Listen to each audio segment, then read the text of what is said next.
Hello you guys, and welcome to my new YouTube channel, Rosy Cheeked Babes. So many of you are probably wondering what the heck we're doing here, and for that I have a little bit of a backstory. So as some of you may know, my previous YouTube channel was The Molly Mama, and I don't know how I managed to do this, but I used my college email to sign up for that account, and I am now a college alumni, which means I am now blocked out of my college email, which also means that I have no access to my YouTube, The Molly Mama. That channel is still available, you can still find it, but I am no longer in control of it whatsoever. I can't get in, I can't see my videos, so please follow me here at Rosy Cheeked Babes. Do not follow The Molly Mama anymore. I know it's a little bit confusing, but I definitely learned my lesson big time, you guys, in doing that, because that was just not smart. But without further ado, I wanted to share Eloise's birth story with you guys.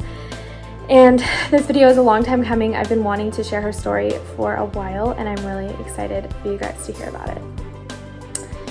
Okay, so a little backstory before I jump into her story. First of all, I wanted to introduce myself. I am Molly. I'm a 23-year-old mom, and I have two babies under 2, and I also have a stepson who's 9 years old. My son Noah, he'll be 2 in November, and then my daughter Eloise just turned 3 months old today. And this story is going to be about her birth, but I wanted to previously just tell you guys about Noah's birth really fast, so you have some history about me. For me, Noah's birth was very traumatic. I had an emergency C-section because of a placental abruption. So I basically woke up at 35 weeks gushing blood, and it was just pouring out of me, and it was very scary. I had to be rushed to the ER and had an emergency C-section, but he was not in the NICU. He ended up being totally fine. He was 5 pounds, 5 ounces, and now is super thriving and is doing great. So that was my previous experience with my son. And then after that, I actually had a miscarriage after him. And that was when he was about 6 months old. I had a miscarriage. And then when he was a little bit older, I got pregnant with Eloise, my sweet baby girl, and everything with my pregnancy with her was completely fine, was completely normal.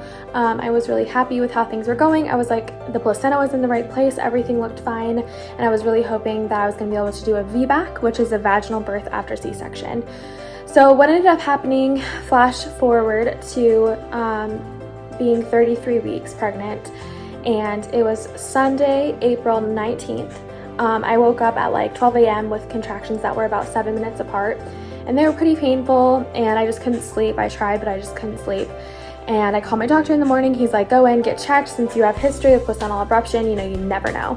So this is where the story gets hilarious, because I went into the hospital, and they did a little test, and they said you have less than 1% chance of going into labor in like the next week. They said these are just Braxton Hicks, you have nothing to worry about. Go home, do life as normal, and let us know if anything changes. So I'm thinking, okay, great, they're gonna stop. Fantastic. I go home, I'm like trying to do life, my toddler's running around, my stepson's running around, and these contractions, guys, they're not stopping. In fact, they're getting more painful and more frequent. There was a point where I would be like I made my son's like chicken nuggets, and then I'd be like bearing down on the floor, basically screaming. I have a high pain tolerance, but they did get pretty intense. So I actually, little did I know, was laboring all day. I thought they were Braxton Hicks until about 9 p.m. And then I looked at my husband and I was like, babe, these are 2 minutes apart and they're lasting a minute. I think I'm in labor. And he was like, okay, well, we need to call back. So I call back, and the lady's like, you need to go to the hospital because we don't know what's going on. You need to go to the big Wake Med, the big hospital, because if you deliver, your daughter's going to need to go in the NICU. So here I am freaking out. I'm like, oh my gosh, if this is real labor, I'm going to have a premature baby. And I don't know if I'm going to have another C-section. There was so many things going through my head, plus COVID was happening. So there's all these like health regulations and everything. And we're driving to the hospital. And because part of me is still thinking that these are Braxton Hicks contractions, my husband was like, you know what, I'm a little hungry. And I was like, okay, you know what, you go get some food. We'll stop in a drive-thru. It'll be fine. So we go through a drive-thru. And I had a contraction before the drive-thru, a contraction in the drive-thru, a contraction after the drive-thru.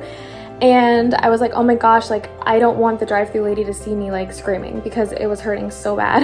And my husband got his food. Little did he know I was actually in labor. and it was so nauseous I almost threw up from the food smell. Anyway, so we got to the hospital finally, got checked in, and they're like, Molly, you're 5 centimeters dilated. And I was like, what? Are you kidding me? They're like, no, you're in labor and you're gonna have this baby tonight or tomorrow. And so flash forward, I had to get a shot for her lungs, which is, I got those shots also for my son. It was a steroid shot. It hurt terribly. Those shots are literally the worst shots I've ever had. I got an IV. They missed my vein a couple times, which also happened with my son Noah. And I finally got in my room and I got fentanyl for the pain because I hadn't gotten my epidural yet. And I went from 5 centimeters to 7 centimeters relatively quickly. Once I was at 7 centimeters, almost 8, I ended up getting an epidural, which ended up actually not being fine. I mean, being fine. It did not hurt that bad. I think it's because I was on fentanyl. I was super relaxed. The pain kind of subsided for a minute and I was able to just focus on my husband, and I hunched over, got the epidural. That's when I started throwing up. So I hadn't eaten anything the whole day and I started throwing up, and it was like mainly stomach acid. So it was burning so bad, and little did I know I actually burned part of like my esophagus, the lining between like my esophagus and my stomach. I got like a tear there from all the throwing up, and so I was throwing up like every 30 minutes. I was able to relax some with the epidural, but I was also throwing up, so I sort of slept, sort of didn't. And 5:47 rolls around and it's time for me. Actually, I guess I pushed her out at then, so it was probably like 5:30. And they're like, you have to give birth in an OR, not in the room, because you are high risk and the baby's high risk. So they rolled me into the OR, which was a little scary just because that's where I had my son, obviously in an OR for emergency C-section, but this time I was pushing. I was 10 centimeters and it was time to push, and I pushed for 45 minutes and I pushed her out, and I only had 30 minutes to hold her, which was really hard, and that was like the only time me and my husband and her were together until she came home 4 weeks later from the NICU. So it was a really special moment, and I was just so thankful that I was able to push her out, and I can do more on that, like specifics of that and postpartum, but she was born and then she was rushed straight to the NICU. So I'm gonna do a video on the NICU because she was in the NICU for 4 weeks, and I have some clips of her in the NICU and things like that. But that's the gist of everything. After I gave birth, I was in the postpartum recovery room. I couldn't eat, I couldn't drink because of my esophageal tear that I had, and that was really hard. And then I was just visiting her in the NICU every single day. And so I'll do more on her NICU stay. But yes, I'm so happy that my Eloise girl was born, and that was her story. Bye guys.